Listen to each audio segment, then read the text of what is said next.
الحمد لله رب العالمين والعاقبة للمتقين والصلاة والسلام على سيد الأنبياء والمرسلين وعلى آله وأصحابه الطيبين الطاهرين أما بعد فأعوذ بالله من الشيطان الرجيم بسم الله الرحمن الرحيم انما یخشی اللہ من عباده العلماء صدق اللہ العظیم قال النبی صلی اللہ تعالی علیہ وآلہ وسلم العلم حیات الاسلام وعماد الدین او کما قال علیہ الصلاۃ والسلام صدق اللہ وصدق رسول اللہ صلی اللہ تعالی علیہ وآلہ وسلم غوث اعظم بمنے بے سر و ساما مددے قبلہ دین مددے کعبہ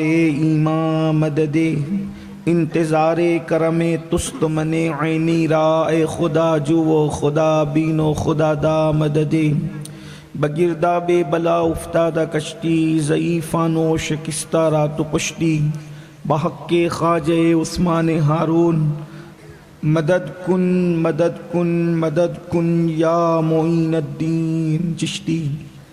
ممبر پر رونق افروز برادر اکبر پیر سید یاسین باپو قادری مدظ اللہ العالی، حضرت پیر سید عبد القادر باپو مدظ اللہ العالی، پیر سید ذاکر باپو مدظ اللہ العالی، حضرت علامہ پیر سید ابرار باپو و جمیع عرش مقام سادات کرام علماء ذوی الاحترام، حاضرین محفل پردہ نشین ماؤں اور بہنوں، السلام علیکم ورحمۃ اللہ وبرکاتہ۔ انتہائی احترام و عقیدت کے ساتھ اپنے اور ساری کائنات کے مرکز عقیدت انی سے بے کساں چارہ سازے درد منداں، ہم غریبوں کے غم گسار، ہم فقیروں کی ثروت، شہر یار ارم تاجدار حرم، نو بہار شفاعت، شب اسرا کی دولہ، نوشے بزم جنت، دانائے سبل مولائے کل ختم الرسل، خسرو خوباں سیاح لامکاں وجہ کن فکاں، در اللہ المکنون سر اللہ المخزون، عالم ما کانا وما یکون، آب و گل انبیاء جان و دل اصفیاء، مطلع ہر سعادت مقطع ہر سیادت، خلاصہ کائنات فخر موجودات، حضور احمد مجتبی محمد مصطفیٰ، ارواحنا فدا صلی اللہ تعالی علیہ وآلہ وصحبہ وبارک وسلم کی بارگاہ بے کس پناہ میں جس طریقے سے پڑھاؤں بلند آواز سے میرے ساتھ مل کر پڑھیں۔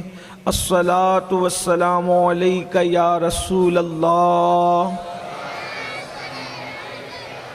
الصلاۃ والسلام علیک یا نبی اللہ، الصلاۃ والسلام علیک یا حبیب اللہ، وعلى آلك وأصحابك یا نور اللہ، صلی اللہ تعالی علیہ وسلم۔ رخ دن ہے یا مہر سما، یہ بھی نہیں وہ بھی نہیں، رخ دن ہے یا مہر سما، یہ بھی نہیں وہ بھی نہیں، شب زلف یا مشک ختام، یہ بھی نہیں وہ بھی نہیں، بلبل نے گل ان کو کہا، قمری نے سروے جاں فضا، حیرت نے جھنجلا کر کہا، یہ بھی نہیں وہ بھی نہیں، حیرت نے جھنجلا کر کہا، یہ بھی نہیں وہ بھی نہیں، اور ممکن میں یہ قدرت کہاں، واجب میں عبدیت کہاں، ممکن میں یہ قدرت کہاں، واجب میں عبدیت کہاں، حیران ہوں یہ بھی ہے خطا، یہ بھی نہیں وہ بھی نہیں، اور خورشید تھا کس زور پر، کیا بڑھ کے چمکا تھا قمر، خورشید تھا کس زور پر، کیا بڑھ کے چمکا تھا قمر، بے پردہ جب وہ رخ ہوا، یہ بھی نہیں وہ بھی نہیں، اور رزق خدا کھایا کیا، فرمان حق ٹالا کیا، شکر کرم ترس سزا، یہ بھی نہیں وہ بھی نہیں، اور دن لہو میں کھونا تجھے، شب صبح تک سونا تجھے، شرم نبی خوف خدا، یہ بھی نہیں وہ بھی نہیں، اور ڈر تھا کہ عصیاں کی سزا اب ہوگی یا روز جزا، ڈر تھا کہ عصیاں کی سزا اب ہوگی یا روز جزا، دی ان کی رحمت نے صدا، یہ بھی نہیں وہ بھی نہیں، دی ان کی رحمت نے صدا، یہ بھی نہیں وہ بھی نہیں، اے اور ہے بلبلیں رنگی رضا، یا طوطی نغمہ سراب، ہے بلبلیں رنگی رضا، یا طوطی نغمہ سرا،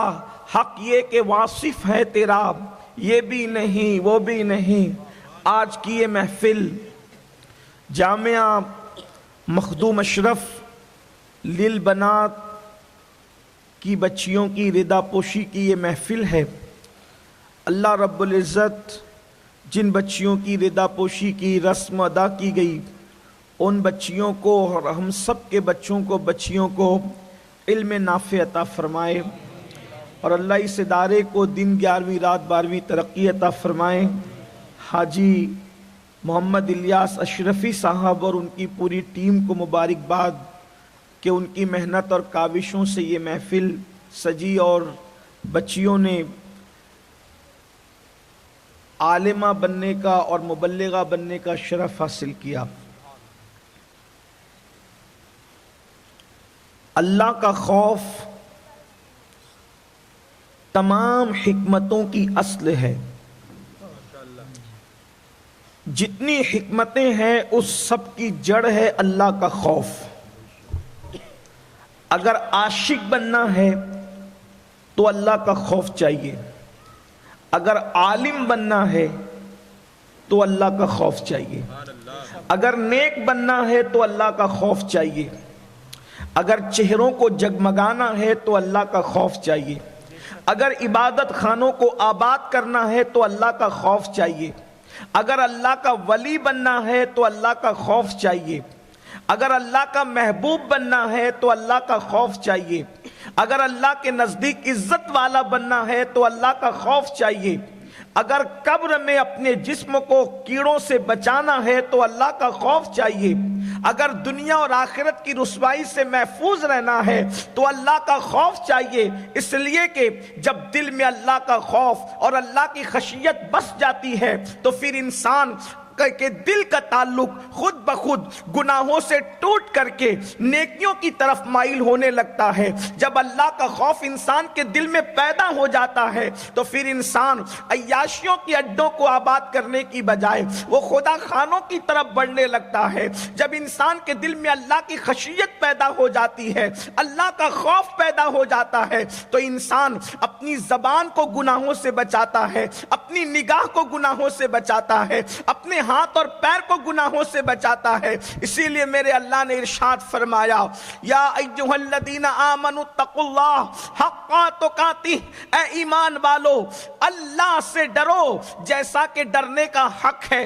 آج دنیا کے اندر جرائم اس لیے بڑھ رہے ہیں، آج دنیا کے اندر گناہ اس لیے بڑھ رہے ہیں، آج دنیا کے اندر عیاشیاں اس لیے بڑھ رہی ہے کہ لوگوں کے دلوں سے اللہ کا خوف نکلتا جا رہا ہے، اللہ کی خشیت نکلتی جا رہی ہے۔ میرے آقا صلی اللہ علیہ وآلہ وسلم کے پیارے دیوانوں، دنیا کے اندر کرپشن اس لیے ہے کہ دلوں کے اندر اللہ کا خوف نہیں، زنا کے اڈے اس لیے آباد ہو رہے ہیں، دلوں میں اللہ کا خوف نہیں، شراب کے اڈے اس لیے آباد ہو رہے ہیں، دلوں میں اللہ کا خوف نہیں۔ یاد رکھنا، خدا کا خوف عظیم نعمت ہے۔ اللہ اکبر، روئے زمین پر رونے والے روتے ہیں، روئے زمین پر آنسو بہانے والے آنسو بہاتے ہیں، کوئی پیسہ چلے جانے پر روتا ہے، کوئی کسی کی میت پر روتا ہے، کوئی کسی کی جدائی میں روتا ہے، کوئی کسی کے غم میں روتا ہے۔ یاد رکھنا کوئی آنسو اتنا قیمتی نہیں ہوتا جو آنسو اللہ کے خوف سے نکلنے والا قیمتی ہوتا ہے۔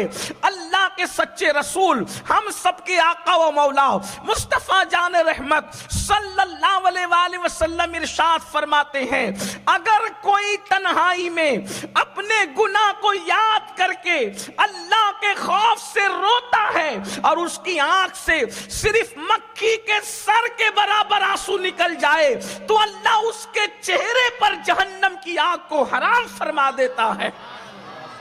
اللہ کے خوف سے نکلنے والا آنسو جسم کے جس حصے سے لگ جائے، جسم کے جس حصے سے مس ہو جائے، اللہ رب العزت اس پر جہنم کی آگ کو حرام فرما دیتا ہے۔ اسی لیے آپ دیکھیں اللہ والے اللہ کے خوف سے روتے نظر آتے ہیں۔ حضرت سیدنا امام سفیان ثوری رضی اللہ تبارک و تعالیٰ عنہ، اللہ اکبر، آپ کی راتوں کا حال یہ تھا، اللہ کے خوف سے رویا کرتے تھے۔ مولائے کائنات سید السادات سیدنا علی مرتضیٰ کرم اللہ تعالی وجہ الکریم کے بارے میں ہے، جب رات کے آخری پہر میں آپ اپنا وقت گزارتے اس طرح روتے جیسے کوئی سانپ کا ڈسا ہوا تڑپ تڑپ کر اور بلک بلک کر کے روتا ہے، اس طرح روتے۔ افضل البشر بعد الانبیاء بالتحقیق سیدنا ابو بکر صدیق رضی اللہ تعالیٰ عنہ اللہ کے خوف سے روتے ہوئے ایک مرتبہ ارشاد فرماتے ہیں، کاش میں انسان بن کر پیدا نہ ہوا ہوتا، میں کسی مومن کے سینے کا ایک بال بن جاتا۔ میرے آقا صلی اللہ علیہ وآلہ وسلم کے دیوانوں، خدا کے خوف کی شان یہ ہے، اللہ کی خشیت کی شان یہ ہے۔ اللہ اکبر، ہر انسان سدھرنا چاہتا ہے، ہر انسان بدلنا چاہتا ہے، ہر انسان دل کا انقلاب چاہتا ہے۔ یاد رکھنا خدا کے خوف کے بغیر دلوں میں انقلاب نہیں آ سکتا، اور اگر اللہ کا خوف چاہیے، اللہ کی خشیت چاہیے تو یاد رکھنا خدا کا خوف جو ہے وہ بازاروں میں نہیں ملا کرتا، خدا کا خوف جو ہے خریدا نہیں جا سکتا، خدا کا خوف جو ہے یوں ہی حاصل نہیں کیا جا سکتا۔ ساری نیکیوں کی اور حکمت کی جڑ اللہ کا خوف اور خشیت ہے، اور اللہ کا خوف کس کو ملتا ہے تو قرآن کہتا ہے انما یخشی اللہ من عبادہ العلماء، کہ بے شک اللہ کے بندوں میں اللہ سے ڈرنے والے اگر کوئی ہیں تو وہ علم والے ہیں۔ علم کی برکت سے اللہ کا خوف نصیب ہوتا ہے، علم کی برکت سے اللہ کی خشیت نصیب ہوتی ہے۔ جہالت جتنی بڑھتی جائے گی اتنی بے خوفی بڑھتی جائے گی۔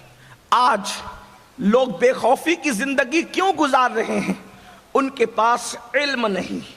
اور ایک بات بھی آپ کو عرض کر دوں، آپ سوچتے ہوں گے کہ اللہ کے بندوں میں علم والے اللہ سے ڈرتے ہیں، تو ہم کچھ علم والوں کو دیکھتے ہیں کہ وہ تو نہیں ڈرتے۔ تو یاد رکھنا وہ پڑھے لکھے تو ہیں مگر عالم نہیں ہیں، اس لیے کہ عالم کی پہچان ہے کہ وہ اللہ سے ڈرے گا۔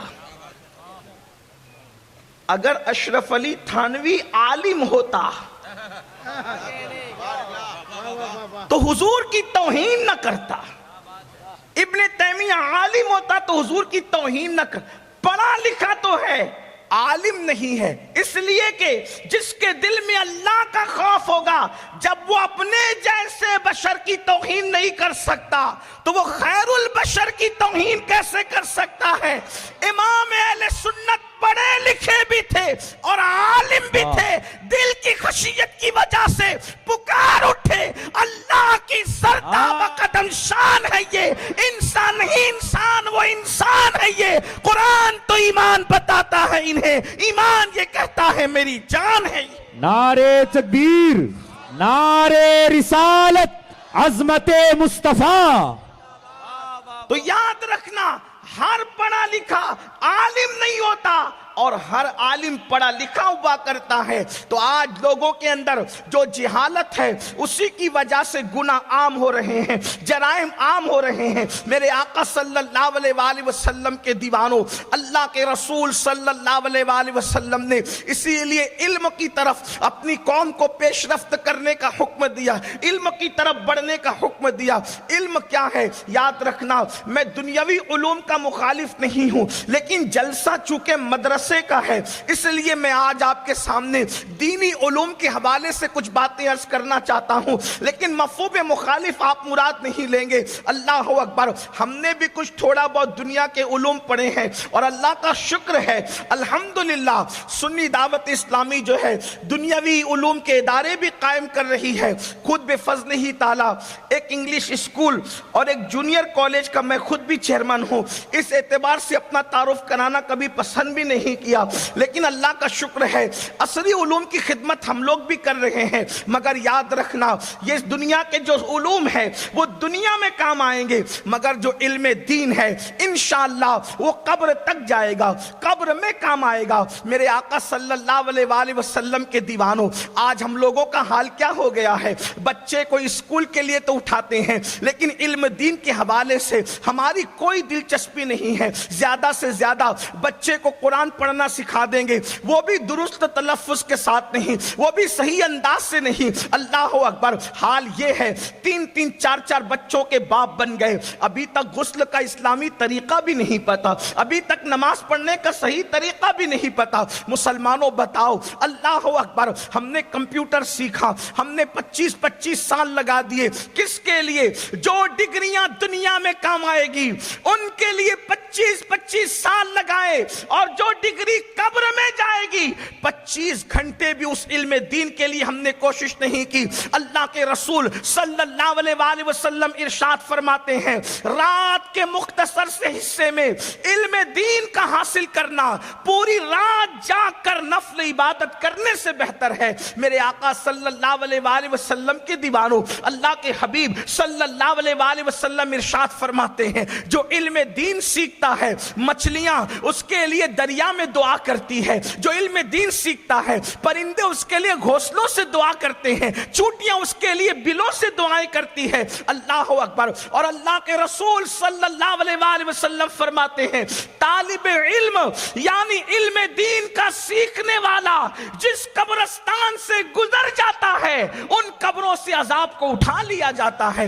اندازہ کریں، اللہ اکبر، علم دین کا حاصل کرنے والا اگر قبر کے قریب سے گزر جائے تو قبر کا عذاب اٹھا لیا جائے تو خود اس پر کیسے عذاب ہو سکتا ہے؟ یہاں تک فرمایا گیا علم حاصل کرو ماں کی گود سے قبر میں جانے تک کے۔ اللہ اکبر، آج میری قوم نے علم دین کو، علم قرآن کو، علم حدیث کو، علم فقہ کو کوئی اہمیت نہیں دی۔ اگر مسلمانوں سے معلوم کرے آؤ تو فلمی دنیا کے بارے میں بہت کچھ پتا ہے، مسلمانوں سے معلوم کریں آؤ سیاست کے بارے میں بہت کچھ پتا ہے، دنیا میں کیا رہو بہت کچھ پتا ہے، ہونا بھی چاہیے، منع نہیں کرتے، لیکن اگر ان سے پوچھ لو اللہ کے بارے میں کیا عقیدہ ہونا چاہیے، رسول اللہ کے بارے میں کیا عقیدہ ہونا چاہیے، ولیوں کے بارے میں کیا عقیدہ ہونا چاہیے، کوئی جواب نہیں بن پڑتا۔ بلکہ دکھ کی بات تو یہ ہے کہ آج بہت سارے مسلمانوں کو صحیح طور پر پہلا کلمہ پڑھنا بھی نہیں آتا۔ جب کہیں نکاح پڑھانے کے لیے میں جاتا ہوں تو مائک دولہا کے منہ کے قریب کرنے کی بجائے میں اپنے منہ کے قریب کر کے اس کو کلمہ پڑھاتا ہوں، اس لیے کہ مجھے پتا ہے درجنوں کا مجمع ہے، سینکڑوں کا مجمع ہے، اگر مائک اس کے منہ کے قریب کریں گے تو بیچارے کی عزت چلی جائے گی کیونکہ وہ صحیح طور پہ کلمہ نہیں پڑھ سکتا۔ اللہ اکبر، جو قوم کے جوان صحیح طور پہ کلمہ نہیں پڑھ سکتے انہیں غرور ہے ہم بیت المقدس بچائیں گے، انہیں گھمنڈ ہے ہم قبلہ اول کی حفاظت کریں گے۔ نادانو، جو پہلا کلمہ نہ پڑھ سکے وہ قبلے کا تحفظ کیا کر سکتے ہیں؟ جو اپنے آپ کو جہنم سے نہ بچا سکے وہ ظالم صہیونیوں سے اور مشرکین سے، یہود و نصارہ سے اسلام کی کیسے حفاظت کر سکتے ہیں؟ اسلام کے محافظ تو وہ تھے جنہیں نور الدین زنگی کہا جاتا ہے، صلاح الدین ایوبی کہا جاتا ہے، محمد ابن قاسم کہا جاتا ہے، جنہوں نے جانوں کو داؤ پہ لگا کر اللہ کے دین کی حفاظت کی۔ کی. واہ واہ واہ سبحان اللہ. اللہ کے بندو دین کی اہمیت کو جانو. آج ہمارے بچوں کو ہم مسلمان نہ بنا سکے. جیسا مسلمان حضور دیکھنا چاہتے تھے آج ہم اپنے بچوں کو ویسا مسلمان نہ بنا سکتے, اپنی بچیوں کو ایسا مسلمان. آپ کیا سمجھتے ہیں جس اسٹیج پر جاؤ لوگ بڑے درد دل کے ساتھ کانوں کان کہتے ہیں مسلمانوں کی بچیاں مرتد ہو رہی ہیں.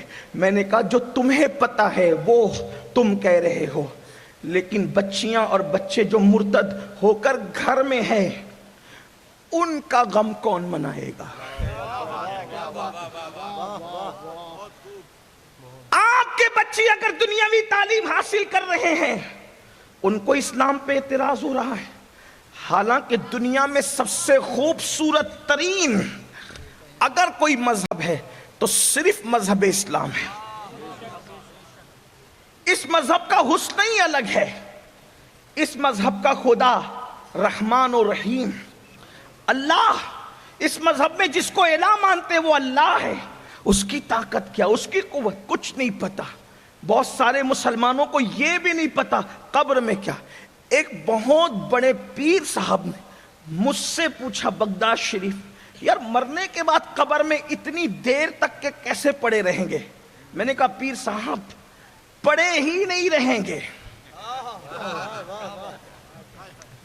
ہمارا پورا دین, آپ واللہ کوئی میں گڑھ کے بات نہیں کر رہا ہوں, اگر مائک پر نام لینا غیبت میں شمار نہ ہوتا تو میں نام لے کر بتاتا. قبر میں کیا ہونا ہے کچھ پتا نہیں, سیکھا ہی نہیں. یہ جو لوگ مرنے سے ڈرتے ہیں اسی لیے کہ ان کو علم نہیں ہے کہ قبر میں ہونا کیا ہے, قبر میں کیا ہونا ہے. جتنی خوبصورت دنیا کی زندگی ہے اس سے کروڑ درجہ زیادہ مومن کی زندگی قبر کی خوبصورت ہے. اور دنیا, توجہ کرنا, حدیث پاک ہے یؤمنون بالغیب, ہم غیب پر ایمان لانے والے لوگ. حدیث پاک ہے, تو قرآن کی آیت میں نے پڑھی یؤمنون بالغیب, غیب پہ ایمان لاؤ.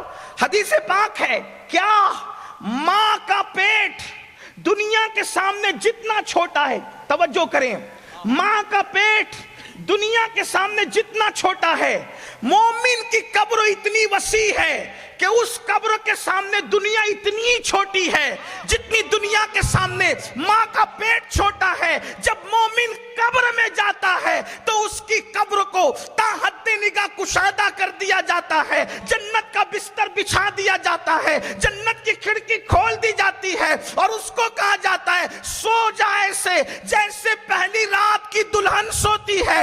ادھر دیدار مصطفیٰ کر کے آنکھیں بند کی, ادھر فرشتے آ کے کہیں گے چلو قیامت کی صبح ہو گئی. جس کو دیکھ کے آنکھیں بند کی تھی آنکھیں کھول کے پھر اسی کا دیدار کر لیا. نعرے تکبیر, نعرے رسالت, نعرے حیدری.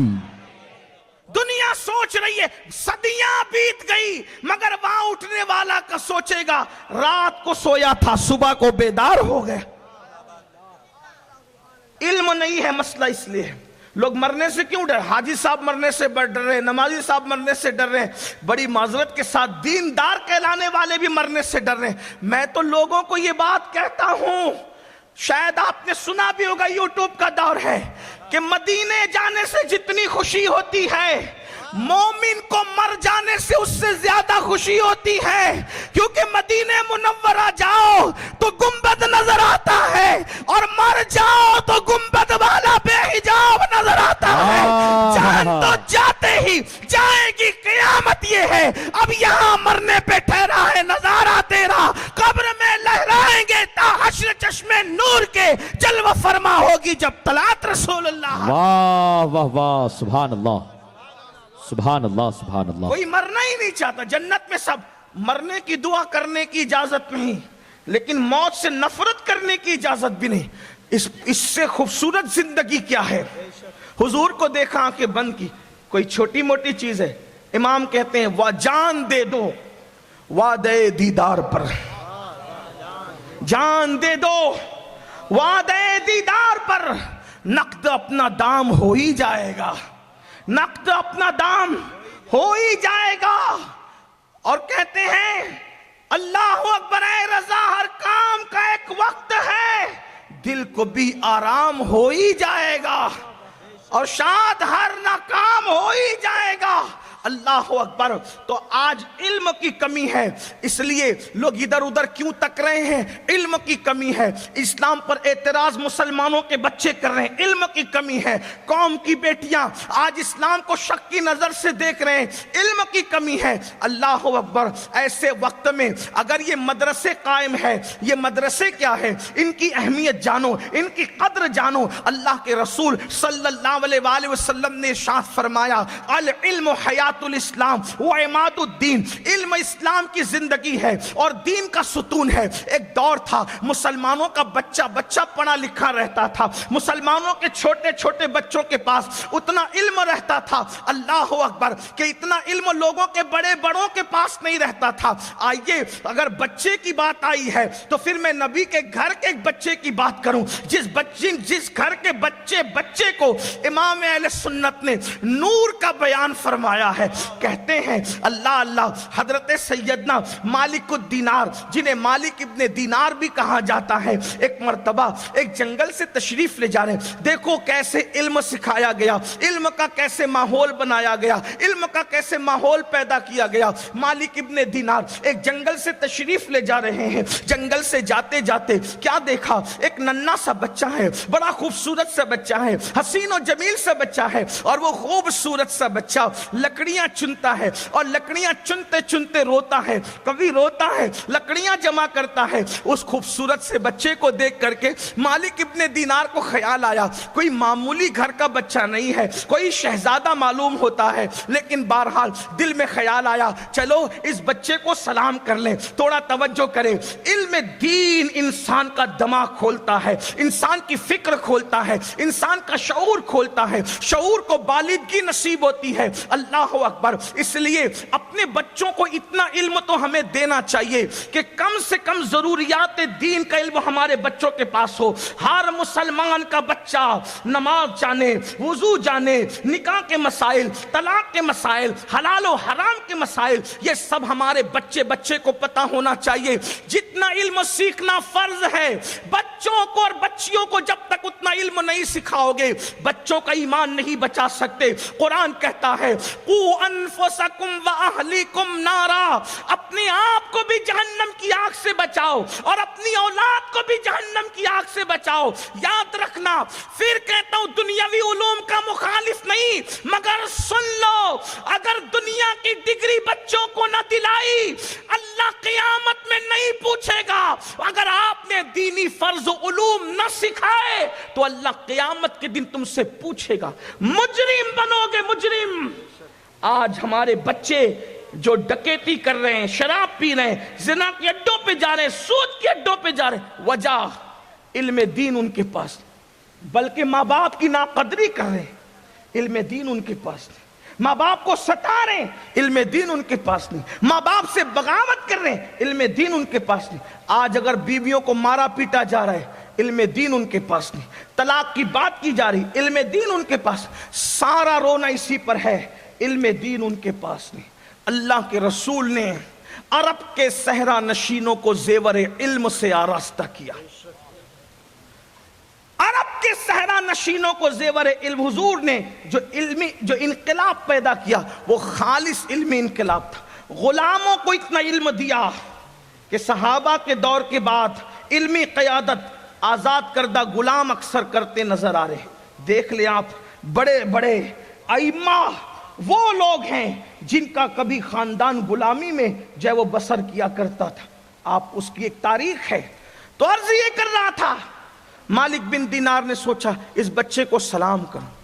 اچھا، یہ آج ہم سلام کی سنت بھی چھوڑ چکے، وہ بھی علم نہ ہونے کی وجہ۔ اگر میں اسٹیج سے سلام کرنے کی سنت بیان کروں تو بھی لوگ ناراض ہوں گے، کیونکہ یہ بھی جہالت ہے۔ لیکن ہم نے تو بلایا تھا تقریر سننے کے لیے، تو سلام کی سنتیں شروع کر دی۔ انہیں پتہ ہی نہیں ہے کہ سلام کیا ہے۔ سلام وہ ہے، اللہ کے رسول علیہ السلام ارشاد فرماتے ہیں سلام کرو گے تو غرور ختم ہوگا، سلام کرو گے تو دل کے کینے ختم ہوں گے، سلام کرو گے تو دل صاف ہوگا، اور سلام کرنے والے کو 90 نیکی ملتی ہے، جواب دینے والے کو 10 نیکی ملتی ہے۔ سلام اللہ کی بھی سنت ہے، توجہ کریں، سلام اللہ کی بھی سنت ہے، رسول اللہ کی بھی سنت ہے، فرشتوں کی بھی سنت ہے، انبیاء کی بھی سنت ہے، مومنین کا طریقہ ہے۔ جب قیامت قائم ہوگی تو اللہ سلام کرے گا، وَامْتَازُوا الْيَوْمَ أَيُّهَا الْمُجْرِمُونَ، اور اس سے پہلے اللہ ارشاد فرماتا ہے سلام قولا من رب رحیم، اللہ سلام کرے گا اپنے بندوں کو، رحمان کی طرف سے سلام ہوگا۔ لیکن جب اللہ سلام کرے گا تو مجرموں کو چھانٹ دیا جائے گا۔ فرشتے سلام علیکم طبتم، فرشتے سلام کریں گے مومنوں کو، مومن ایک دوسرے کو سلام کریں۔ یہاں ایک بات مجھے یاد آئی، جنت میں نماز نہیں ہوگی لیکن جنت میں سلام ہوگا۔ آج کل کچھ لوگ نماز تو پڑھتے ہیں لیکن وہ سلام سے چڑھتے ہیں، بلکہ اگر آپ منطقی طور پر حدیث کا اشارت النص لے کر بات کریں تو جنت میں 2 چیزیں آپ کو ملے گی۔ نمبر 1 سلام اور زیارت۔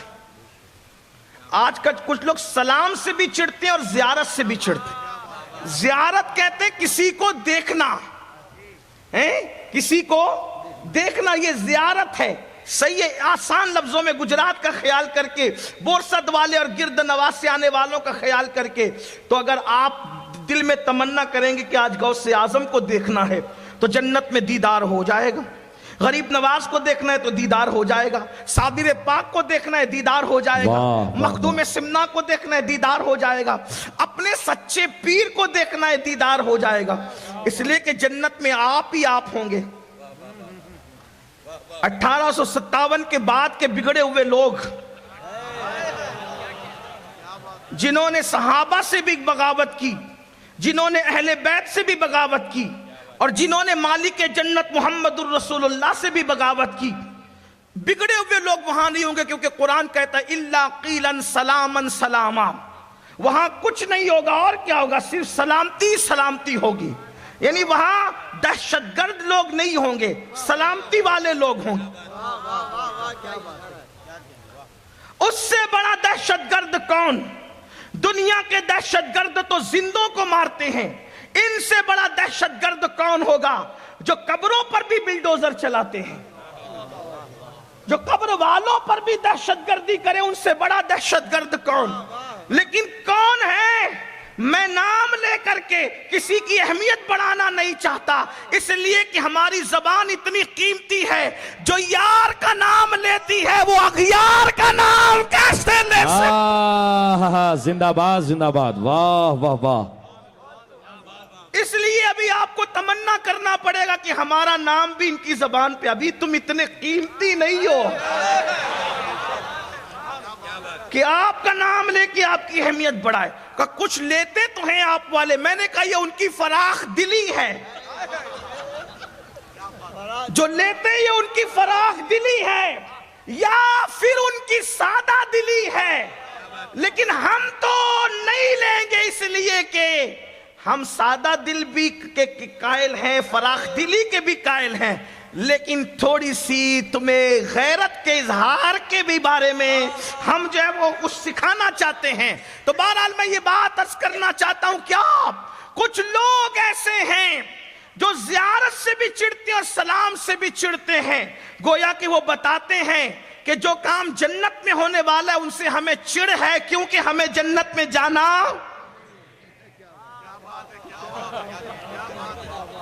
وہاں سلام، اس لیے یہاں سلام کی عادت ڈالو اور زیارت کی بھی عادت ڈالو، ہاں زیارت کی بھی عادت ڈالو، سلام کی بھی عادت ڈالو، کیونکہ وہاں زیارتیں بھی ہوگی اور انشاءاللہ ہمیں ہی ہوگی۔ لیکن سنیو، یاد رکھنا، اگر شراب پیتے رہو اور پھر جنت کا خواب دیکھو، گارنٹی اس منبر کی نہیں ہے۔ عورتوں پر پاپ کی نظریں بھی ڈالو اور جنتی ہونے کا خواب بھی دیکھو، اس منبر کی گارنٹی نہیں۔ سود کے دھندے بھی کرو اور جنت کا خواب بھی دیکھو، اس منبر کی گارنٹی ہے۔ وہ اور لوگ ہوں گے جو سود کا دھندا کرنے کے بعد بھی تمہیں یہ ضمانت دے کہ تم جنتی ہو، کبھی نہیں ہو سکتا۔ سود کا دھندا کرنے والوں پر تو امام ابن حجر فرماتے ہیں شب قدر میں بھی میں نے عذاب ہوتے دیکھا۔ آپ کیا سمجھتے ہیں؟ یہ مت سمجھو کہ صرف سنی کہلا کر جنت میں چلے جاؤ گے۔ میں اپنے علماء کی تائید، اگر میں صحیح جملہ کہہ رہا ہوں تو تائید چاہتا ہوں، اور غلط کہہ رہا ہوں تو اصلاح کریں، میں ابھی اپنی جملے کو واپس لے۔ صرف سنی کہلا کر کے جو چاہو کرو اور جنت میں جاؤ، ایسا نہیں ہو سکتا۔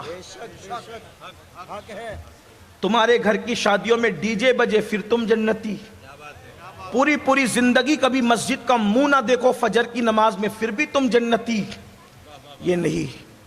اللہ کے رسول صلی اللہ علیہ وآلہ وسلم نے تو یہاں تک فرمایا ہم حضور کے پابند ہیں، آپ کے نہیں۔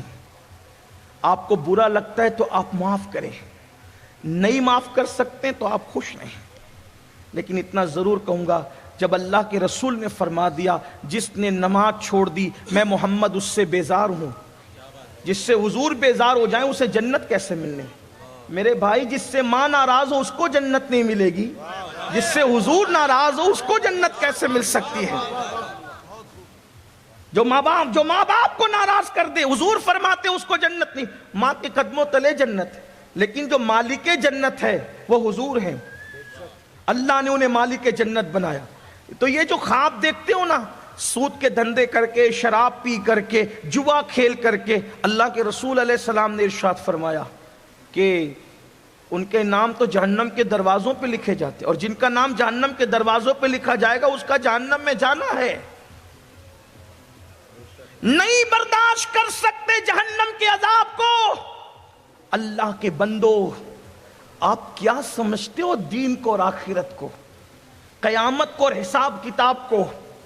اللہ کے رسول صلی اللہ علیہ وآلہ وسلم جو خود مالک جنت ہے، ذرا توجہ کرنا اس پر، بہنوں کی بھی توجہ، اللہ کے رسول کی بات کر رہا ہوں، جس کے لیے کائنات بنے، جن کی عزت کے اظہار کے لیے میدان محشر ہے، جس کو مالک جنت بنایا، جب ان کی داڑھی میں کچھ سفید بال صدیق اکبر نے دیکھے، توجہ کرنا اس پر، حضور کی داڑھی میں چند بال، 10 یا 12 بال، مختلف روایتیں ہیں، چند سفید بال رسول اللہ کی داڑھی میں صدیق اکبر نے دیکھے تو عرض کیا یا رسول اللہ آپ کے بال سفید ہو رہے ہیں؟ تو اللہ کے رسول نے فرمایا ابو بکر، سورہ ہود، سورہ واقعہ، سورۃ النبا، ان سورتوں نے مجھے بوڑھا کر دیا۔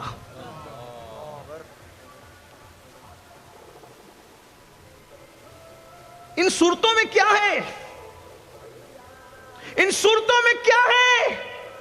اللہ کے رسول فرما رہے ابو بکر ان سورتوں نے مجھے بوڑھا کر دیا۔ اللہ کے رسول فرما رہے ان صورتوں نے مجھے بوڑھا کر دی۔ اگر حضور نہ کہتے، میری زبان میں جرت نہیں تھی یہ حدیث بیان کرتا، یہ بات کرتا، کیا تھا؟ ہم کہے لگا رہے میدان محشر سن کے، حضور قرآن میں میدان محشر پڑھ کر کے حضور کو اتنا اللہ اکبر امت کے حوالے سے غم لاحق ہو رہا ہے کہ اللہ کے رسول فرما رہے کہ ان صورتوں نے مجھے بوڑھا کر دیا۔ آقا ارشاد فرماتے عائشہ میرے اللہ کا فرمان ہے کہ تم میں سے ہر کسی کو جہنم سے گزرنا پڑے گا، اگر اللہ کرم کر دے تو وہ جہنم سے گزر جائے گا، ورنہ اس کا ٹھکانہ جہنم ہے۔ مجھے بتائیے صرف ایک زرہ کو اللہ کے رسول کی اجازت سے لیے بغیر پوچھے اپنے پاس رکھ لینے والے ایک شخص، ان کا کیا حال ہوا؟ شرح الصدور میں امام جلال الدین سیوطی لکھتے ہیں کہ اللہ کے رسول جنت البقیع میں گئے۔ تھوڑا دھیان سے سن، بہت سستی سمجھ لیے جنت، اور سستی سمجھیے جنت۔ جلسے میں ایک بار سبحان اللہ کہہ دو، پھر پوری زندگی جنابت کا غسل نہ بھی کرو تو بھی جنتی ہو۔ کتنی یقینی جنتی ہے، تو جنت ہے تمہاری۔ سوچو، غور کرو، کس بلا کی میں سے ہے سرشار ہم، دن ڈھلا ہوتے نہیں ہوشیار ہم۔ اللہ کے رسول جنت البقیع میں تشریف لے گئے، ایک صحابی ساتھ میں تھے، حضور نے فرمایا ہٹ ہٹ ہٹ، مفہوم اس طرح کا کچھ۔ وہ جو ساتھ میں تھے انہوں نے سمجھا مجھے ہٹنے کو کہتے ہیں۔ آقا نے فرمایا تجھے ہٹنے کو نہیں کہہ رہا ہوں، یہ جو قبر میں سو رہا ہے نا، دراصل یہ عذاب میں گرفتار ہے، جنت البقیع میں، وہ عذاب میں۔ مفہوم بیان کر حضور، یہ آقا فرماتے ہیں ہاں، میں نے اس کو زکوٰۃ وصول کرنے کے لیے بھیجا تھا، تو زکوٰۃ میں ایک زرہ آئی تھی، اس زرہ کو اس نے اپنی مرضی سے اپنے پاس رکھ لیا، تو میں دیکھ رہا ہوں کہ وہ زرہ جہنم کی آگ کی بنا کر کے اس کو پہنا دی گئی ہے۔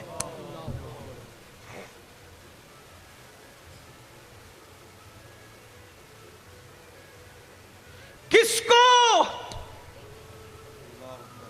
کس کو؟ اللہ کے رسول نے جس شخص کو زکوٰۃ وصول کرنے کے لیے بھیجا، اور یہاں تو پہلا کلمہ بھی یاد نہیں ہے اور اپنی جنت کو یقینی سمجھ رہے۔ مجموع الزوائد کی روایت ہے، جو اپنے آپ کو قطعی اور یقینی جنتی سمجھے، آقا فرماتے میں محمد اعلان کرتا ہوں کہ وہ جہنم میں جائے گا۔ کہاں ہے میدان محشر؟ کیا ہے؟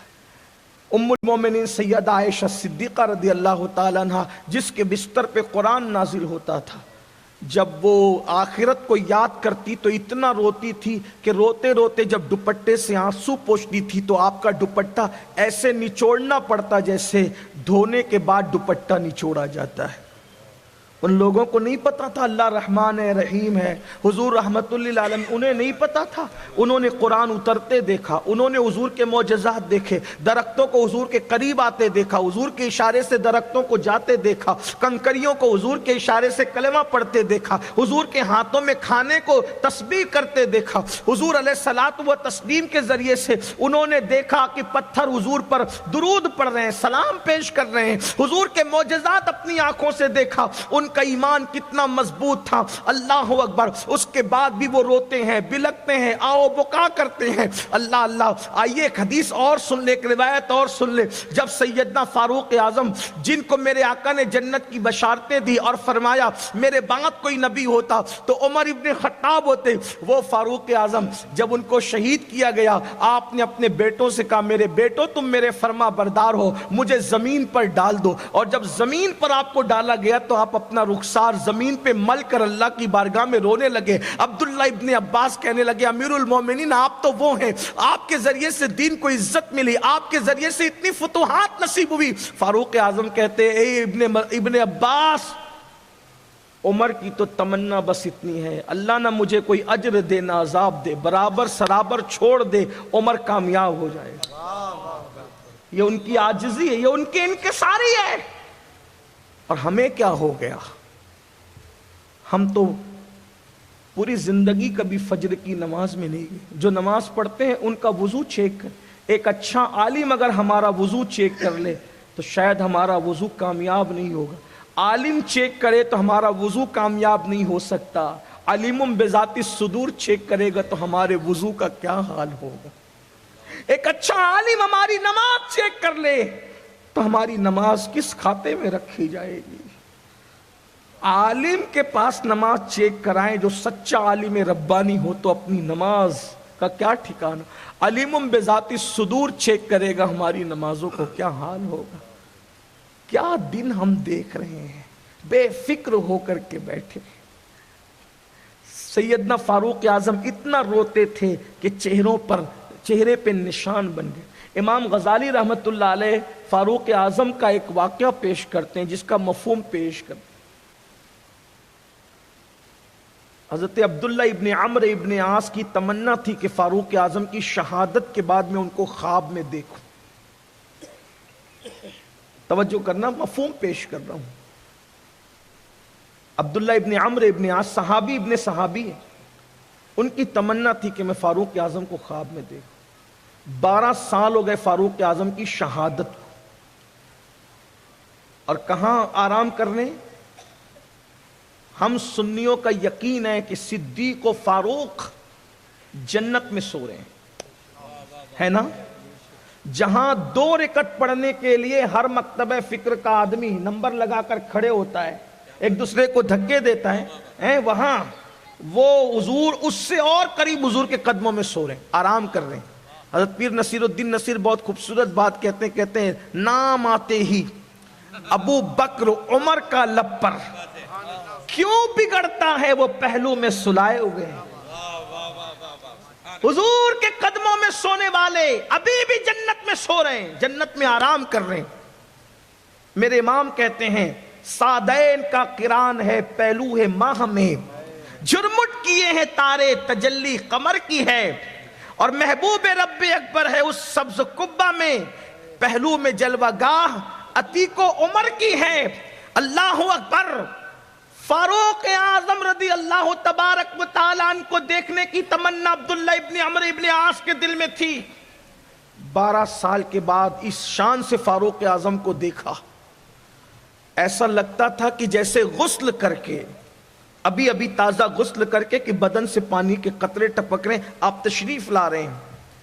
تو فاروق اعظم کو دیکھنے کی تمنا پوری ہو گئی. تو فاروق اعظم سے کہا امیر المومنین بہت دن سے تمنا تھی کہ آپ کو دیکھوں لیکن آج دیکھا. تو کہا کتنے دن ہو گئے مجھے تم سے ملے ہوئے اور تم سے بچھڑے ہوئے؟ کہا 12 سال ہو گئے. تو کہا کہ عبداللہ جس دن سے شہادت ہوئی اس دن سے لے کے آج تک میں اللہ کو حساب دے رہا تھا. میں اللہ کو کون فاروق اعظم؟ کون فاروق اعظم؟ میرے بعد اگر کوئی نبی ہوتا عمر ابن خطاب. کون فاروق اعظم؟ جس کو دیکھ کر شیطان رستہ بدل دے، رستہ تبدیل کر دے. کون فاروق اعظم؟ فرمایا میرے عمر کا نام لے کر اپنی محفلوں کو رونق بخشو. کون فاروق اعظم؟ حضور کے یہ شان والے صحابہ، ان کی عظمت جن کا ذکر توریت میں، انجیل میں، قرآن میں. وہ فرما رہے ہیں 12 سال سے اللہ کو حساب دے رہا، میرے اللہ کو مجھ پہ رحم آ گیا اور میرے اللہ نے مجھے بخش دیا، آج تم مجھے دیکھ رہے ہو. اس میں بھی فاروق اعظم کی شان ہے، کوئی توہین نہیں. اللہ کو حساب دے رہے ہیں، اللہ کو حساب دے رہے ہیں. بھائی جسے حساب دیا جاتا ہے پھر اس کا دیدار نہیں کیا جاتا، یہ بھی ان کی شان ہے. اگر کوئی دائیں بائیں کا رستہ نکالتا ہے تو اسے پتا ہونا چاہیے، لیکن ہمارے لیے کیا عبرت ہے. 12 سال تک فرماتے میں حساب دے رہا تھا. کون؟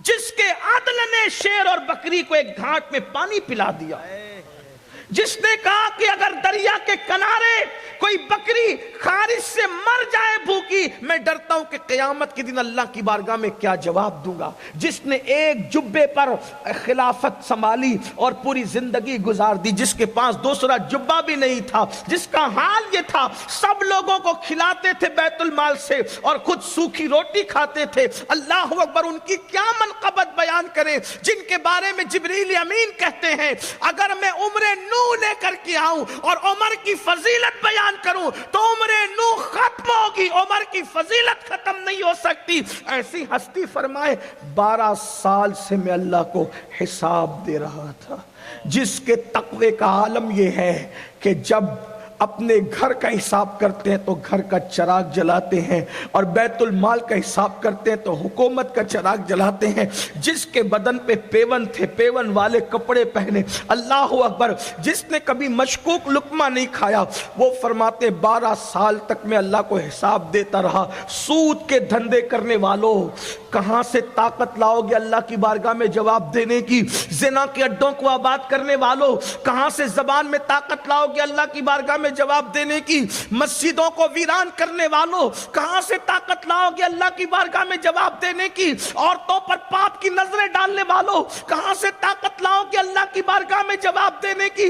آقا ارشاد فرماتے ہیں قیامت کے دن وہی کامیاب ہوگا جس کو اللہ درگزر کر دے. اگر اللہ نے پوچھ گچھ کر لی تو نہیں بچ سکتا، اور ہم کہتے ہیں جو ہوگا دیکھا جائے گا۔ انا للہ و انا الیہ راجعون۔ کس بلا کی میں سے ہے سرشار ہم، دن ڈھلا ہوتے نہیں ہو۔ یہی رونا ہے، اس لیے بے خوف ہو گئے محشر سے، اس لیے بے خوف ہو گئے، علم نہیں ہے۔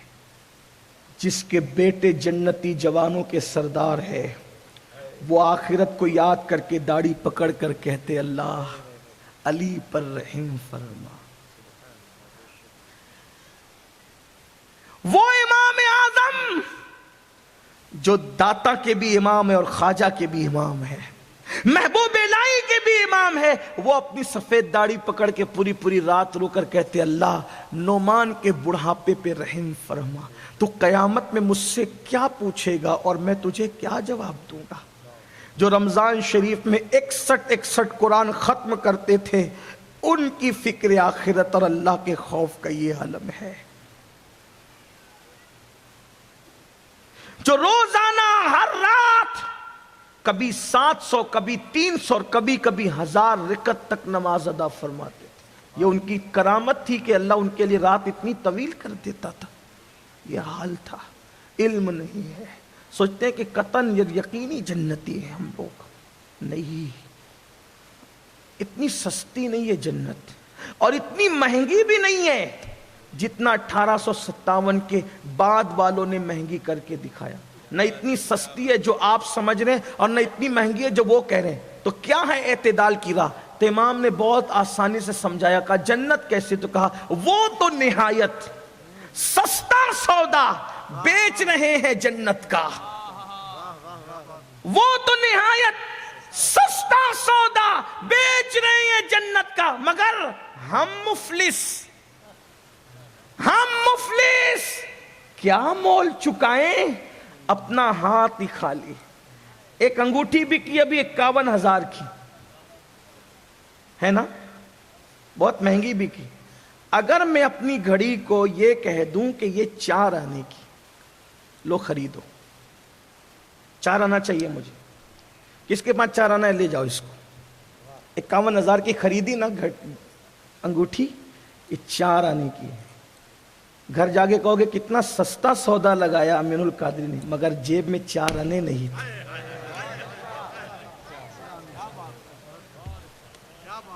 ہنسنے کی بات نہیں، یہ رونے کی بات ہے۔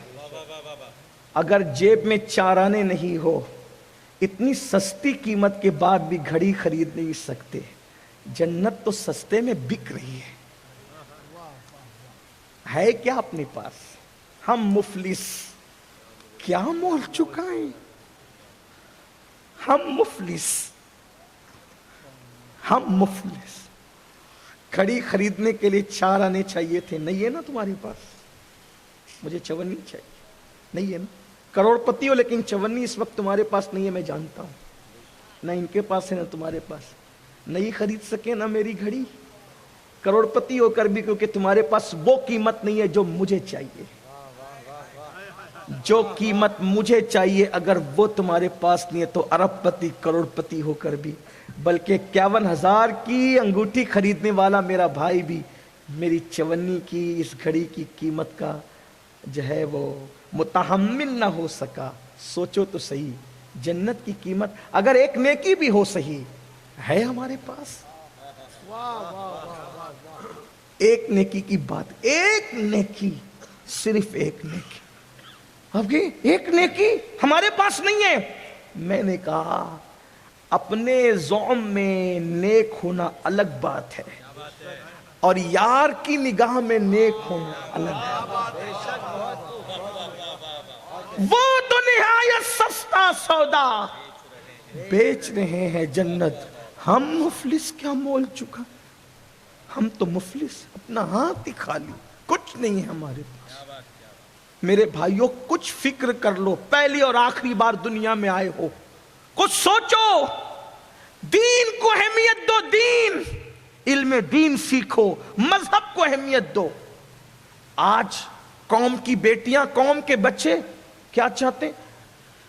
میرے معیار کی بیوی چاہیے، میرے معیار کی بہو چاہیے، میرے معیار کا شوہر چاہیے۔ معیار کیا ہے؟ کہا میں ڈاکٹر ہوں، مجھے ڈاکٹر بیوی چاہیے۔ میں ڈاکٹر ہوں، مجھے ڈاکٹر شوہر چاہیے۔ میں ٹیچر ہوں، مجھے ٹیچر بیوی چاہیے۔ میں کہتا ہوں یاد رکھنا، توجہ کرنا، اسی لیے گھر جل رہے ہیں، گھروں میں آگ لگ رہی ہے، ہاتھوں کی مہندی نہیں چھوٹتی، طلاق کی بات آتی ہے۔ کیوں؟ کیونکہ جو ڈاکٹر ہو وہ اچھا شوہر بھی ہو ضروری نہیں ہے۔ شوہر ہونے کے لیے اچھا شوہر ہونا ضروری ہے، ڈاکٹر ہونا ضروری نہیں ہے۔ بیوی ہونے کے لیے اچھی بیوی ہونا ضروری ہے، ٹیچر ہونا ضروری نہیں ہے۔ جو ٹیچر ہو وہ بیوی کا پیار دے سکے ضروری نہیں، جو ڈاکٹر ہو وہ بیوی کا پیار دے سکے ضروری نہیں، جو انجینئر ہو وہ شوہر کا پیار دے سکے ضروری نہیں۔ اس لیے کہ انجینئر گھر بنا سکتا ہے، بیوی کا پیار یا شوہر کا پیار دے یہ ضروری نہیں۔ تم نے ڈگریاں دیکھی، صاحب دل لوگ نہیں دیکھے۔ یاد رکھنا، گھروں کو آباد کرنا ہے تو معیار یہ ہے میرا دل محبت بھرا ہے تو کوئی محبت بھرا دل بھی چاہیے۔ واہ جب واہ تک واہ، ہم دل والے دیکھتے تھے تب تک گھر جنت نشان تھا، جب سے ڈگری والے دیکھنا شروع کر دیے گھروں کے اندر آگ لگ گئی۔ پچھتا رہے ہو، پچھتا رہے۔ اور یہ محبت بھرا کس کے پاس دل ہوگا؟ جس کا دل مدینے کے تاجدار سے لگا۔ آج لوگوں کی روح پیاسی ہے کیونکہ ان کو دل والے نہیں ملتے۔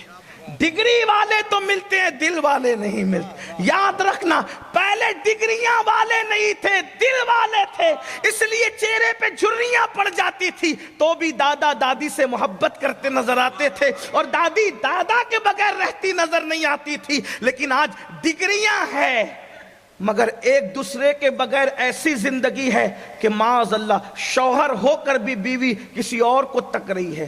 سب ایسے نہیں ہے الا ماشاءاللہ، بیوی ہو کے بھی شوہر کسی اور میں جان ڈالے ہوئے ہیں۔ وجہ ڈگریاں دیکھی۔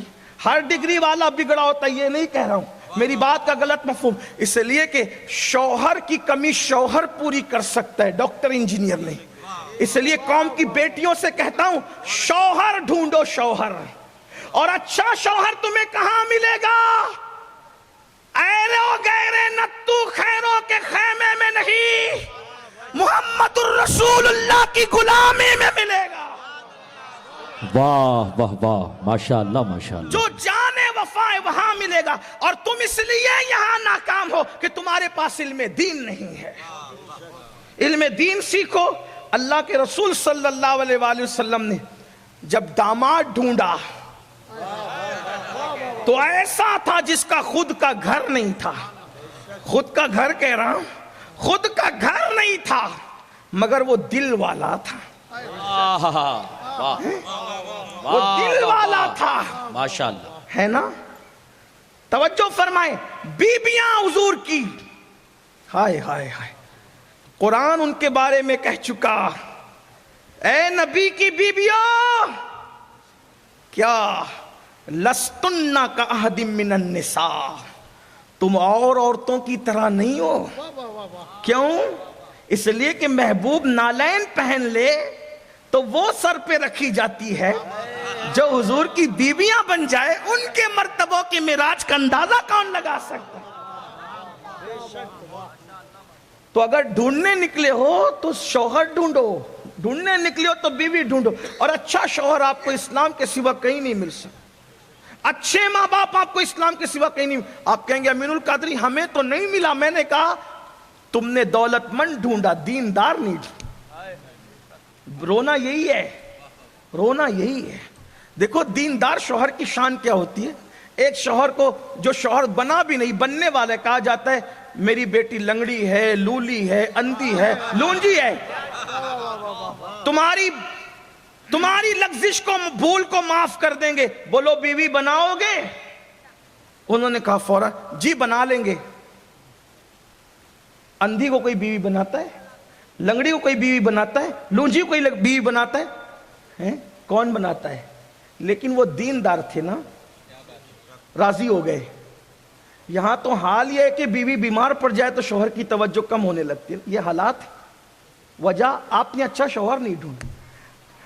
آپ بائک خریدنے میں کامیاب ہو، موبائل خریدنے میں کامیاب ہو، آپ گھر بنانے میں کامیاب ہو، آپ ڈگریاں لینے میں کامیاب ہو، لیکن زندگی کا پارٹنر چننے میں 90% لوگ ناکام ہو رہے ہیں، کیونکہ وہ دولت دیکھ رہے ہیں، مکان دیکھ رہے ہیں، ڈگری دیکھ رہے ہیں، سفید چمڑی دیکھ رہے ہیں، دل کی پہ کس کی توجہ ہے؟ دل کی توجہ۔ شوہر اچھا دل میں اترنے والے کا نام ہے، بیوی اچھی دل میں اترنے والے کا نام ہے۔ آپ کیا سمجھتے ہیں؟ اسی لیے تو بیوی کو دل کے قریب کی پسلی سے پیدا کیا گیا ہے۔ آپ سمجھتے کیا ہیں؟ اور ہمارے مذہب میں بیوی کی جو محبت کی تعلیم ہے، خدا کی عزت کی قسم کسی مذہب میں ڈھونڈ لے جا کر کے، آپ کیا سمجھتے ہو جیسے دکھتے ہیں ایسے ہے نہیں، اتنی گندگی بھری ہوئی ہے کہ کوئی حیثیت نہیں ہے۔ یہ صرف آپ کے مذہب کا تقدس ہے کہ اسلام بیوی کو کیا مقام دیتا ہے پتہ ہے؟ ہننا لباس لکم وانتم لباس لہن۔ کیا ہے؟ اللہ فرماتا ہے بیوی شوہر کا لباس ہے اور شوہر بیوی کا لباس ہے۔ لباس کا کیا مطلب ہے؟ آئیے ذرا، حالانکہ میرا عنوان وہ نہیں لیکن بات چل پڑی تو عرض کر رہا ہوں، یہی تو ہے کہ قرآن نہیں پڑھا، سب کی کتاب پڑھی، رب کی کتاب نہیں پڑھی۔ اور اگر رب کی کتاب پڑھی بھی تو تیجے میں لے کر کے بیٹھے، چہلم میں لے کر کے بیٹھے، اور گھر کے افتتاح کے موقع پہ قرآن خانے میں لے کے بیٹھے، ادھر دیکھا ادھر دیکھا ختم کیا۔ ارے کبھی اس میں غور بھی کیا، کبھی ڈوبے بھی، کبھی ترجمہ بھی اس کا پڑھا؟ کچھ نہیں پڑھا۔ کیا پڑھا؟ سب کی کتاب پڑھی، رب کی نہیں پڑھی نا۔ کیا فرمایا قرآن نے؟ ہننا لباس لکم وانتم لباس لہن۔ شوہر بیوی کا لباس، بیوی شوہر کا لباس۔ لباس کا مطلب کیا؟ نمبر ایک، پہلی بات تو لباس جسم پر رہتا ہے۔ توجہ آپ کی، اگر آپ سمجھ رہے میری بات کو تو سب کی توجہ۔ لباس کہاں رہتا ہے؟ یعنی اتنے قریب نہ دوست آ سکتا ہے، نہ امی آ سکتی ہے، نہ ابا آ سکتا ہے، نہ بچے آ سکتے ہیں، نہ بہن۔ اتنے قریب، جتنے قریب مجھ سے میرا لباس ہے کوئی؟ حالانکہ یہ لباس مجھ سے پیار کرے نہ کرے یہ تو بیچارہ بے جان ہے، یہ ایک سے پیار کرنے والے ہیں، لیکن یہ سب دور بیٹھے ہیں۔ سب سے زیادہ قریب میرا لباس مجھ سے ہے نا، بدن سے ایسے چمٹا ہے کوئی الگ نہیں کر سکتا۔ قرآن کہہ رہا ہے بیوی شوہر کا لباس ہے، شوہر بیوی کا، یعنی دونوں ایک دوسرے کے سب سے زیادہ قریب رہتے ہیں۔ نمبر دو، جسم پر اگر کوئی غلط سلط نشان ہو، لباس چھپا لیتا ہے، عیب چھپا لیتا ہے۔ لباس کا کام عیب چھپانا ہے۔ تو بہترین شوہر وہ جو بیوی کا عیب چھپا لے، بہترین بیوی جو شوہر کا عیب چھپا لے۔ پھر اس کے بعد لباس خوبصورت بنا کے پیش کرتا ہے۔ لباس سردی سے بھی بچاتا ہے، گرمی سے بھی بچاتا ہے، برسات سے بھی بچاتا ہے۔ پتا چلا لباس تکلیفوں سے بچاتا ہے۔ بہترین بیوی وہ ہے جو شوہر کو تکلیف سے بچائے، اور بہترین شوہر وہ ہے جو بیوی کو تکلیف سے بچائے۔ وہ دیکھنا اسلامی شوہر اور بیوی کا تصور، جن کے پاس علم دین تھا۔ دیکھنا چاہتے ہو تو دیکھو، ایک صحابی ہیں، سفر میں گئے ہوئے ہیں، اور جب سفر سے واپس آئے ہیں، حضرت ابو طلحہ سفر سے واپس آئے، گھر میں بیٹے کا انتقال ہو، ادھر شوہر سفر سے واپس آنے، بیٹے کا انتقال ہوا، بیوی نے میت چھپا دی۔ توجہ کریں، یہ ہے علم دین سیکھنے والوں کی شان۔ بیوی میت چھپا رہی، سوچو تو اس ماں کے دل پہ کیا گزرتی ہوگی جس نے شوہر کی خوشی کے لیے بیٹے کی میت چھپا دی۔ میت کیوں چھپائی؟ میرا شوہر تھکا آ رہا آیا ہوگا، سفر سے آئے گا، اگر ٹینشن کی خبر سناؤں گی تو وہ تو یوں ہی بجھ جائے گا، چھپا دیا، میت چھپا دی۔ یہ ہے بیوی، اسلامی بیوی۔ میت چھپا دی، کھانا بنایا، بنی سوری۔ جب شوہر کے لیے بننے سنورنے کا حکم ہے، یہاں علم نہیں ہے تو ولیمے میں جانے کے لیے سنورتے ہیں، بازار جانے کے لیے سنورتے ہیں۔ فتنہ تو ہوگا، برا نہیں ماننا۔ سنورنا تھا شوہر کے لیے رات کو، سنور رہے دن کو، ولیمے اور بازار میں جانے کے لیے، سب کے لیے سنوریں گے۔ بیوی شوہر کے لیے نہیں سنورے گی تو کس کے لیے؟ بلکہ ہمارے بزرگوں نے فرمایا جو عورت شوہر کے لیے سنورتی ہے اس کو اللہ نفل عبادت سے بڑھ کر ثواب عطا فرماتا ہے۔ لیکن سنورنے میں ناجائز چیزوں کا استعمال نہیں ہونا چاہیے۔ بہرحال بنی سوری، شوہر آئے، دیکھا کھانا کھایا، توجہ ہوئی، وظیفہ زوجیت ادا کیا، دونوں نے غسل کیا. اب غسل کرنے کے بعد بیوی دھیرے سے کہتی ہے ایک بات پوچھنی ہے. کہا پوچھو. کہا اگر کوئی کسی کے پاس اپنی امانت رکھے اور وہ اس امانت کو واپس لے لے، آپ کا کیا خیال ہے؟ دیکھو یہ علم والوں کی باتیں ہوتی ہیں. رسول اللہ کی ڈائریکٹ شاگردہ ہے نا وہ خاتون، حضور سے علم سیکھا ہے. کیا نصیبے تھے ان کے، ڈائریکٹ حضور سے تربیت لی تھی. جس نے اللہ سے سیکھا اس سے صحابہ سیکھ رہے تھے. کیا انداز ہوگا. کیا کہا اگر کسی کے پاس کوئی امانت، کوئی اپنی امانت کسی کے پاس کوئی رکھے اور وہ لے لے تو کیا خیال؟ اب بالکل اس کو دینا چاہیے. تو کہا کہ یہ بتاؤ بیٹا اللہ کی امانت ہے کہ نہیں؟ کہا بالکل ہے. کہا اس نے اپنی امانت واپس کی. کتنے اچھے انداز. اور یہاں تو حال یہ ہے کہ بچے کو ہلکا سا بخار ہے تو بیوی کا فون آتا ہے بہت بیمار ہے، بہت بیمار. پہلی بات تو یہ بہت بیمار بولا ہی نہ کرو، بہت تکلیف ہے، بہت بیمار ہے.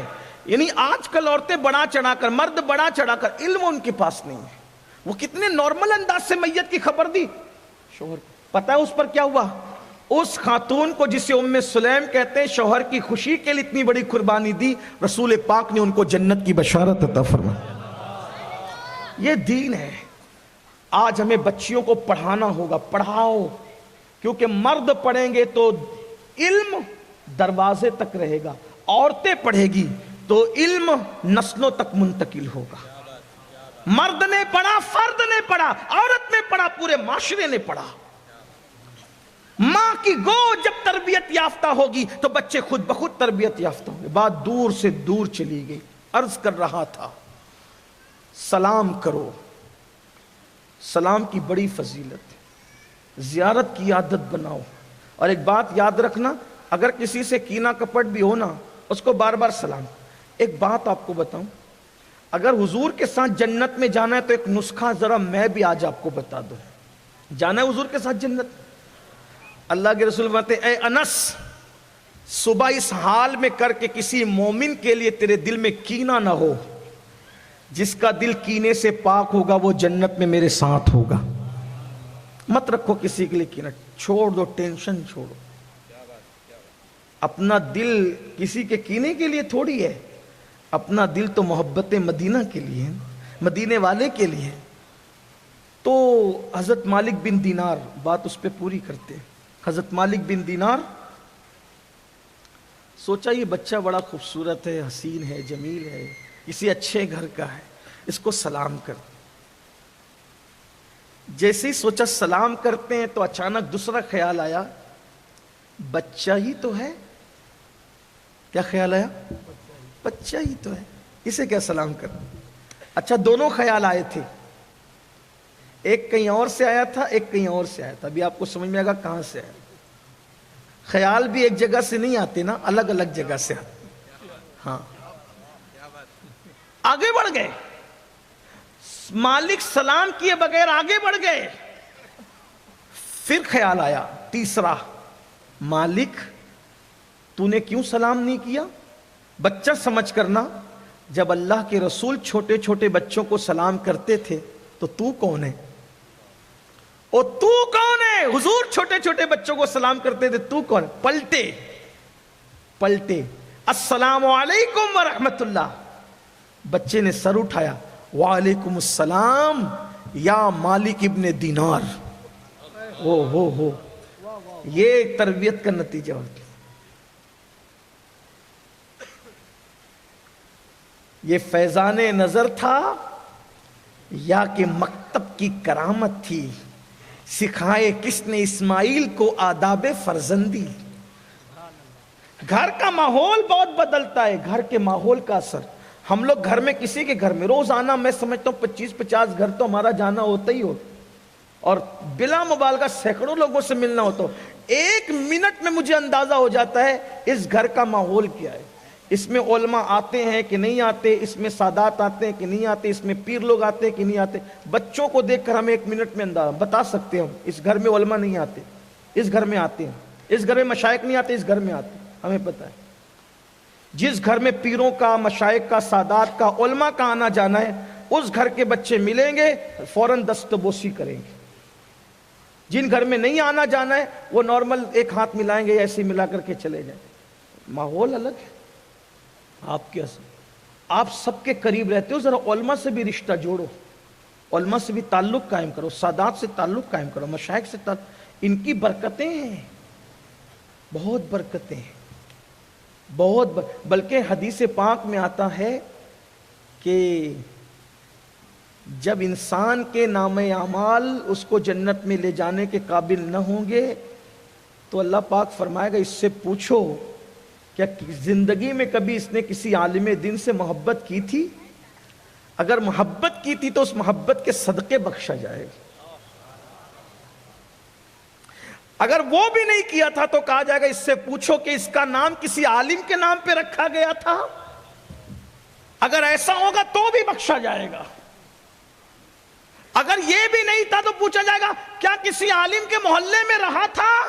اس پہ بھی بخشش ہوگی. اگر ایسا بھی نہیں ہوا کہا کبھی کسی عالم کی محفل سے گزر گیا تھا، اس پہ بھی بخشا جائے. یہ علم والوں کی برکتیں ہیں. لیکن پھر کہتا ہوں وہ عالم کون ہوگا؟ یخش اللہ والا. ہاں یہ بات آپ کو خیال رکھنا چاہیے، ورنہ اگر آپ ہر ایک کے پیچھے چل پڑیں گے، گستاخ کے پیچھے بھی، جو حضور کے ماں باپ کو بھی کافر کہتے ہوں، تو آپ کو خیال کرنا چاہیے.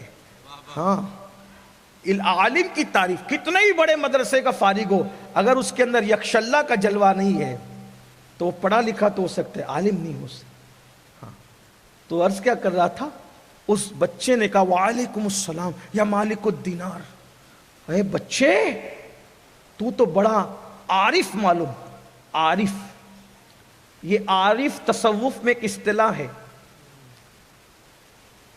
عابد، زاہد، عاشق، عارف. اب اس کی تشریح کروں گا تو شاید آپ اٹھ کے بھاگیں گے، آپ مجھے چھوڑ کے چلے جائیں گے کہ یہ پاگل تو نہیں ہوا. لیکن اتنا کہہ دوں، عابد جب عبادت کرتا ہے تو ثنا پڑھتا ہے، اعوذ باللہ پڑھتا ہے، بسم اللہ پڑھتا ہے، سورہ فاتحہ پڑھتا ہے، ایسے ہی ہے نا. ہاں لیکن عارف جب کہتا ہے نا سبحان اللہ، تو اس کے سبحان اللہ کہنے سے عرش کے پائیں کانپتے ہیں. یہ عارف لوگ. ہاں آپ کیا سب ایک جیسے نہیں ہوتے، سب کی عبادت ایک، نمازیں سب کی ایک جیسی نہیں ہوتی. یہ میں کہاں سے بول رہا ہوں؟ حضرت مجدد الفسانی کو اٹھا کر کے پڑھو، آپ کو سمجھ میں آئے گا. تو کہا مالک الدینار نے کہا بچے، اس سے زیادہ نہیں بتاؤں گا عارف کی بات، ورنہ پھر مجھے لوگ کہتے ہیں کہ تو یہ بات خانقاہ کی بات جلسے میں نہ کیا کرتے. میں نے بھی سوچا کہ نہیں کریں گے، خانقاہ میں ہی کریں گے. لیکن کچھ خانقاہی لوگ بیٹھے ہوتے تو مجھے بھی کچھ شوق ہوتا ہے کہ ان کو سبق سنا لوں. ہاں چلیں ٹھیک ہے، آگے بڑھتے ہیں. کیا ہوا؟ اے بچے تو عارف ہے، میرا نام بھی جانتا، میرے باپ کا نام بھی جانتا، جبکہ تیری میری ملاقات کبھی نہیں ہوئی. اس بچے نے کہا او مالک، جب اللہ نے روحوں کو جمع کیا نا، روحوں کا اجتماع کیا، تو اللہ نے پوچھا تھا نا لست بربکم، تو تیری میری روح قریب قریب کھڑی تھی. تو مجھے بھول گیا، میں تجھے پہچانتا ہوں. ہاں تب حضرت مالک الدینار کو پتہ چلے چھوٹا سا ہے بچے، تو بڑی عرفان کی بات کرتا ہے، لیکن تیرے ماں باپ نے تجھ پہ ظلم کیا. بچپنے میں تجھے لکڑی جمع کرنے بھیج دیا، تو یہ محنت کر کے تو رو رہا ہے نا. کہا میرے ماں باپ کی غیبت نہ کر، میرے ماں باپ نے مجھ پہ کوئی ظلم نہیں کیا، میں خود شوق سے آیا لکڑیاں کہ میں اپنے ماں باپ کی خدمت کروں. کہا پھر روتا کیوں ہے؟ کہا روتا اس لیے ہوں کہ لکڑیوں کو دیکھ کر رو رہا ہوں کہ جب میں یہ لکڑیاں گھر لے جاتا ہوں تو میری ماں بڑی بڑی لکڑیاں جلانے کے لیے جب چولہے میں ڈالتی ہے تو بڑی لکڑیاں نہیں جلتی، تو وہ چھوٹی چھوٹی ڈال کر کے جلاتی ہے. تو مجھے ڈر لگتا ہے جب بڑوں کو جہنم میں ڈالا جائے گا تو کہیں ہم چھوٹوں کو بھی نہ ڈال دیں، اس لیے میں رو رہا ہوں. ماں باپ کے ظلم کی وجہ سے نہیں، میرے ماں باپ ظالم نہیں ہیں. اللہ اکبر. تب حضرت مالک الدینار کو خیال آیا ایک مسئلہ دماغ میں لے کے پھر رہا ہوں، کوئی جواب نہیں دیتا، اسی بچے سے پوچھ لوں، اسی بچے سے پوچھ لوں، اسی بچے سے پوچھ لوں. ایک سوال کا جواب کوئی نہیں دے سکتا. قلب مطلب دل، اور نفس مطلب جو برائیوں کی طرف لے جاتا ہے، نفس امارہ. ہمیشہ کون برائیوں کی طرف لے جاتا ہے؟ نفس امارہ. اور دل ہمیشہ نیکیوں کی طرف کھینچتا ہے. تو کیا کہا؟ قلب میں اور نفس میں کیا فرق ہے؟ بچے نے کہا جس نے تجھے سلام کرنے کے لیے کھینچ کے لایا نا، کہ بچہ ہے مگر حضور جب بچوں کو سلام کرتے تھے تو تو کون ہوتا ہے؟ جس نے تجھے جانے کے بعد بھی کھینچ کے لایا اس کو دل کہتے ہیں، اور جس نے تجھے ورگلایا ارے بچہ ہی تو ہے اس کو کیا سلام کرتا ہے؟ جس نے نیکی سے روکا وہ نفس تھا، اور جس نے نیکی کی طرف کھینچ کر لایا اسی کو دل کہتے ہیں۔ یہ نفس اور قلب میں فرق ہے۔ او بچے، تو میرے دل کے احوال بھی جانتا ہے، تو کون ہے یہ تو بتا۔ کہ جسے باب مدینۃ العلم کہتے ہیں اسی کے گھر کا بچہ ہوں۔ علی کا گھر بھی کیا گھر ہے کہ اس گھر کا ہر ایک بچہ جہاں پیدا ہوا شیر خدا معلوم۔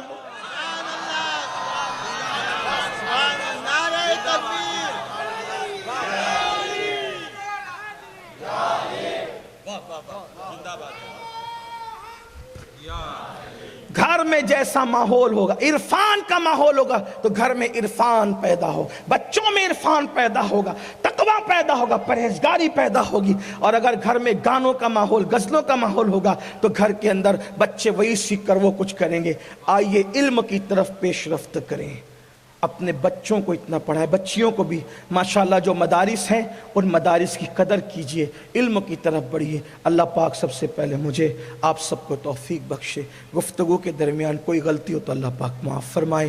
استغفر اللہ ربی ان ربی لغفور رحیم۔